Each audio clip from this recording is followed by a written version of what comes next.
Welcome back, everybody, coast to coast. This week in America, Soul Fiber for Soul Fitness is a collection of weekly reflections prepared for publication in 5 newspapers and 1 book bearing the same name. Now, each reflection is related to someone, someplace, or something that speaks to humanity's station, situation, and soul. Soul Fiber is designed to make one's soul fit, reinforced, refreshed, and resolved.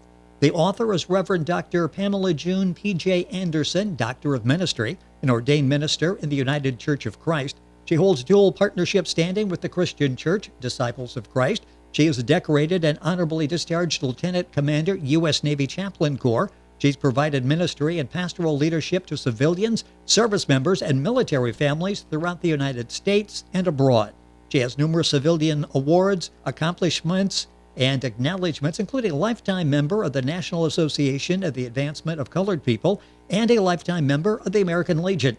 Author of Soul Fiber for Soul Fitness, Reverend Dr. Chaplain Pamelajune P.J. Anderson, Doctor of Ministry, joins us, our guest on This Week in America. Chaplain, welcome to the program. It's so great to have you with us today. Thank you, Rick. It's great to be with you. This is such an exciting project we're going to be talking about. We'll give you information throughout the course of the interview on where you can get a copy of the book and get in touch with Chaplain. Let's first of all start about the motivation, the idea. What was the motivation for writing this book? Well, the real motivation is that I have been diagnosed with PTSD, and I found that writing was very, very therapeutic for me. And I also have a desire to live or to have experiences in what I call the 5th dimension, where you see things that through the third eye, and you hear things through the third ear. And before I knew it, I had created another book. So that's the real that's not motivation number 1. Motivation number 2 is my desire to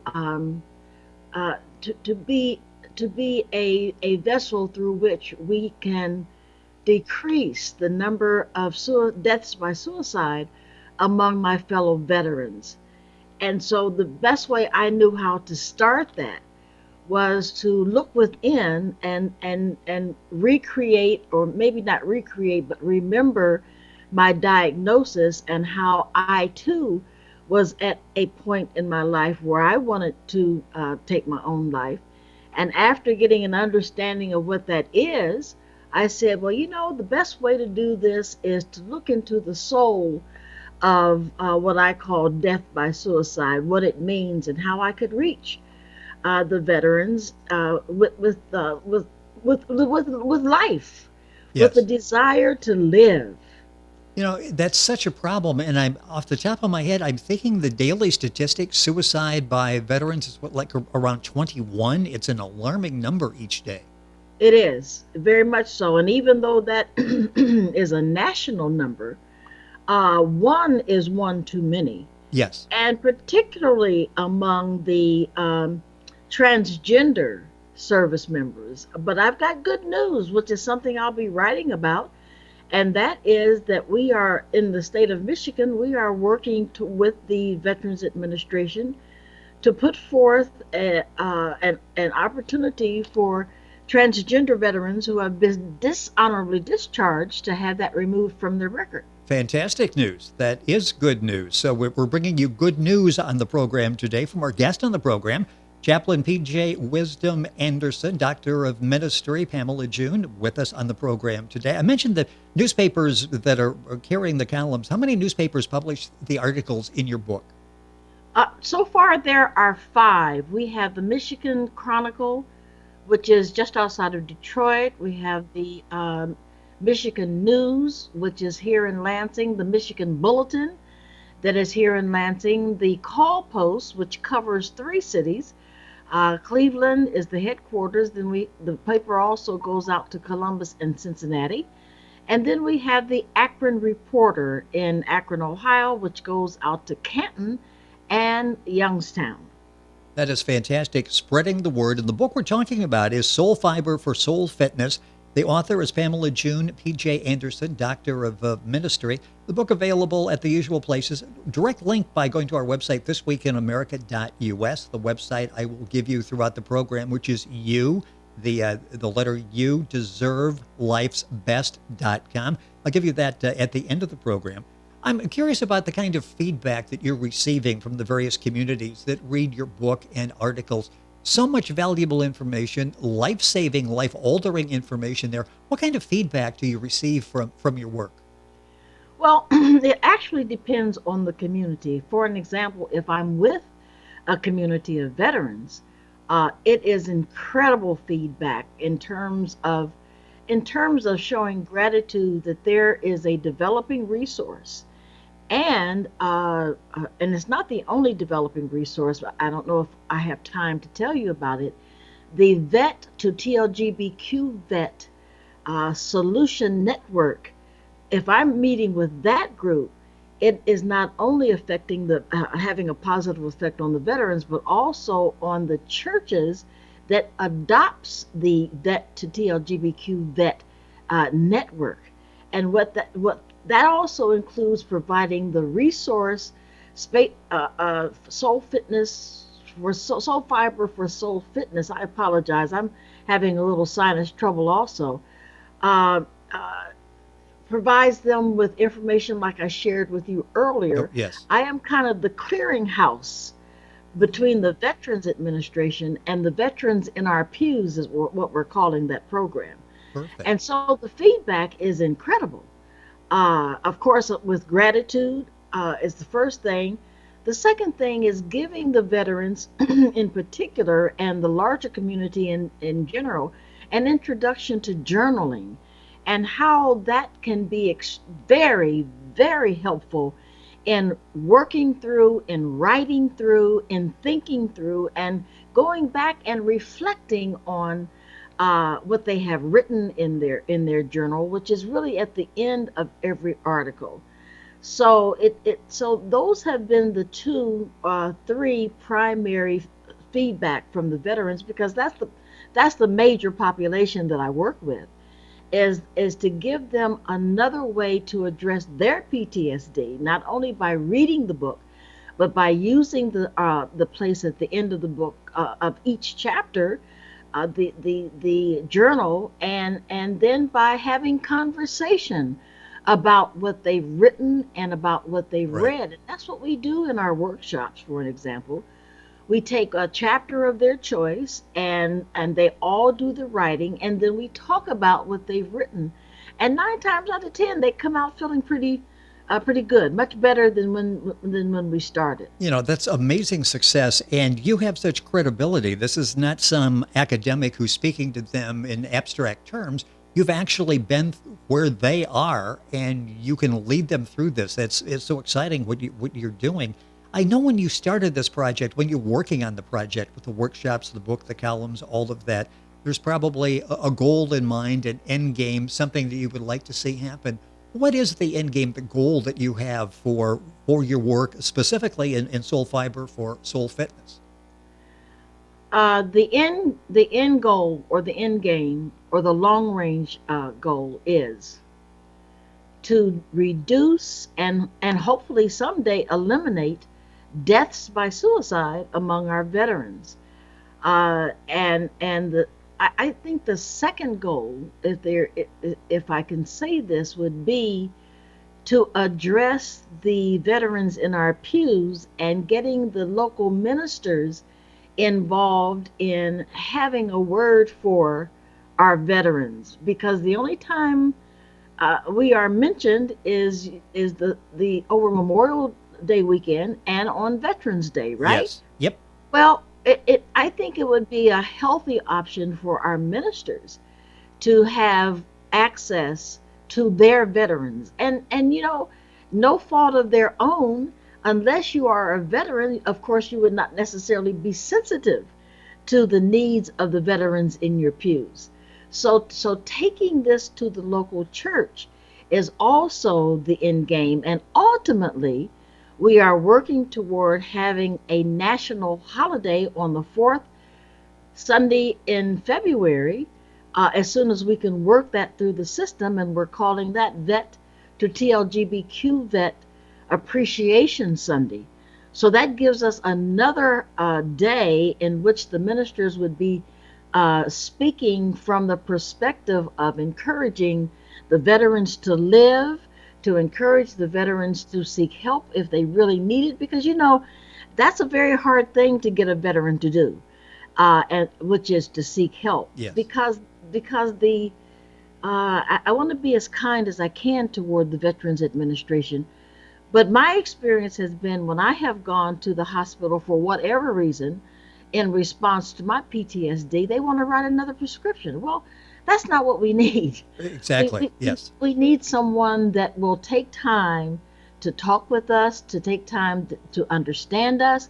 And that is my role. I am taking on that role as a retired U.S. Navy chaplain, is to be available to the chaplains in our pew for conversation, for life. We have a program that we are developing that is entitled Next Life Now. Let's not worry about the by and by. Let's not be in such a hurry to get to the by and by. Let's talk about what we can do today to reduce the suicide ideation, to have conversation, and hopefully the veteran will buy into Next Life Now and will not. And so I guess I've given you 2 or 3 goals, but the ultimate goal is to reduce and preferably eliminate death by suicide among veterans. With us on the program with this very important message is Reverend Dr. Chaplain Pamelajune P.J. Anderson, Doctor of Ministry. The book we're talking about, Soul Fiber for Soul Fitness, a website for information, youdeservelifesbest.com. You is just the letter U. You'll find all of that at our website, thisweekinamerica.us, and be able to link on directly. You've got so many exciting projects going on, and you're reaching so many people through your book, Soul Fiber for Soul Fitness. Are you planning another book? Is there something in the process? I don't want to put more pressure on you because you're busy enough as it is. Are you writing another book? Yes, I think the next book is going to be the sequel.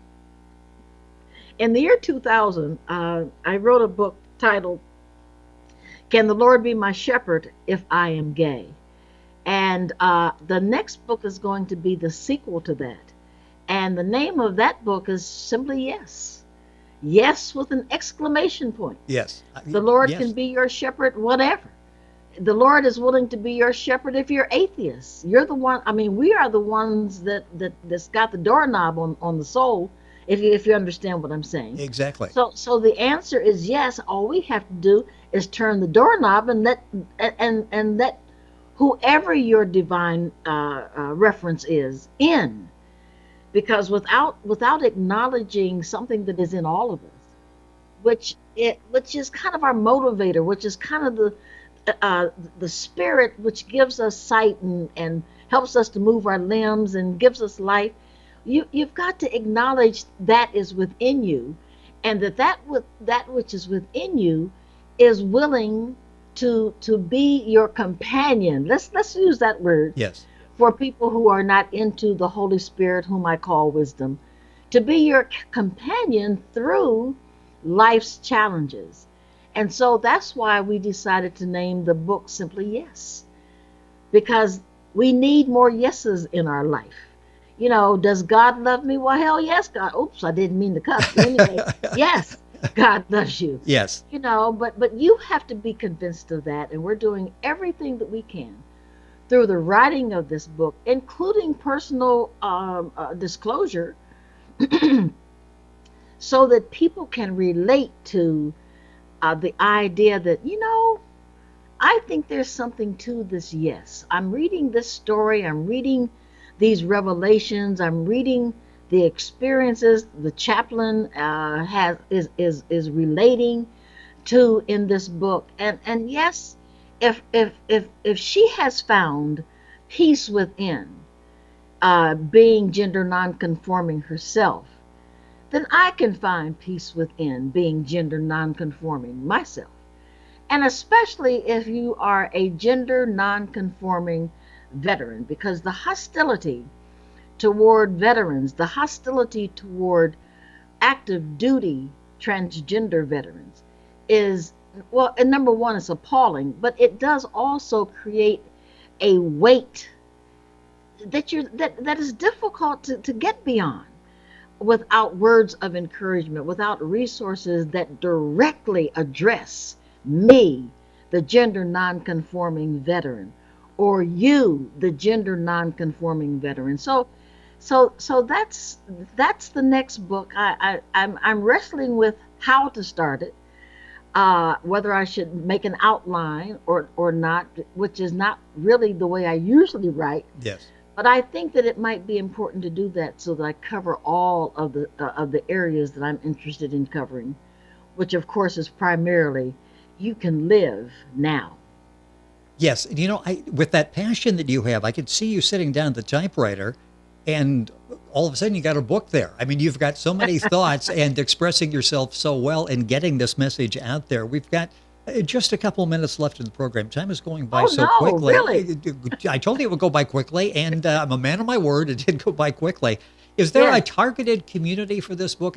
As you're talking, I'm thinking, boy, this is a message that we all really need to hear, especially now. Yes. Yes, and that's something that I wrestle with, I must confess, is how to include civilians. And I think the one way that I will be able to include civilians would be to talk to some gender nonconforming civilians, and get feedback from them as to what they would like to have addressed in the book that we are entitling Yes.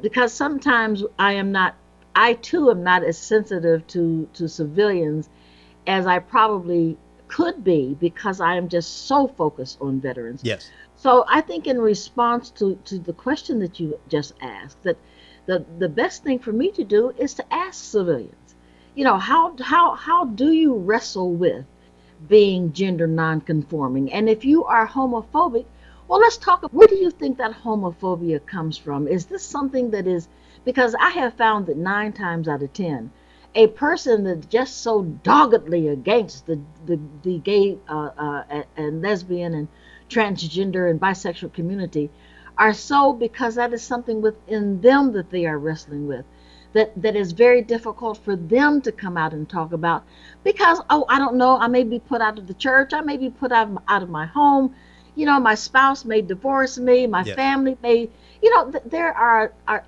untold numbers of reasons. And again, not to criticize the church, but we're taught to lie in the church. Because if I come out and tell my truth, then the church is going to invite me to have a seat, might invite me out. And so we just keep it within. But I'll be having conversations about people that I think are homophobic, to see if they will at least talk with me.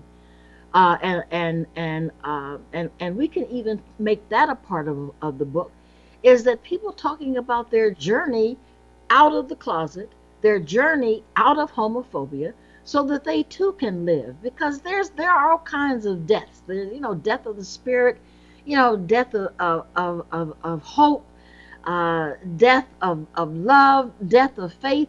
There are many ways that death takes away from the human population. Well, I don't see you anymore. Are you still there? Oh, yes. I don't know what happened to the picture there, but yeah, you're there. I'm just listening to everything and wishing that we had more time to talk about these issues. And I'm going to I got a minute or so left here, but you pour so much of your emotions into your projects. Will this be the last book? I'm thinking this takes an emotional toll probably on you to reflect and to write the book. Is this the last book that you're working on now, about to work on, or are there more coming from you? Oh, I'm sure that there will be more coming, because it helps me. It helps me. And that's the only way I can help others, is that because if it doesn't do anything for me, exactly, then it's not going to do anything for you, if you understand what I'm saying. Yes. So yes, I'll probably write right up to May the 12th of 2037. That's what I intend to do. Okay, well, we'll be looking forward to the new book. Now, the book we're talking about currently, Soul Fiber for Soul Fitness. The chaplain's website is the letter U, deservelifesbest.com.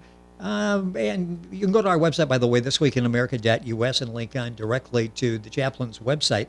Our guest has been Reverend Dr. Chaplain Pamelajune P.J. Anderson, Doctor of Ministry. And again, you can connect with her by going to her website, getting all the information. This has really been a fascinating conversation, a very important conversation. Look forward to your continued progress on Yes. I love the title of that because everybody's going to look at it. So you've got their attention immediately. Usually titles go on for 5 or 6 pages. You've got one word there and an exclamation point. So that will get everybody's attention. Brother Rick, you're amazing. I would love to have you back to talk about this. Thank you so much for being with us on the program today. Very good. Where can I go and see this program? When will this be on your website? Well, we will have the program. We will be up very soon, and I'll get you all that information here in just a second. So let me just say we're going to wrap up this part of the program today. You're listening to This Week in America, and we're back on today's program after these messages.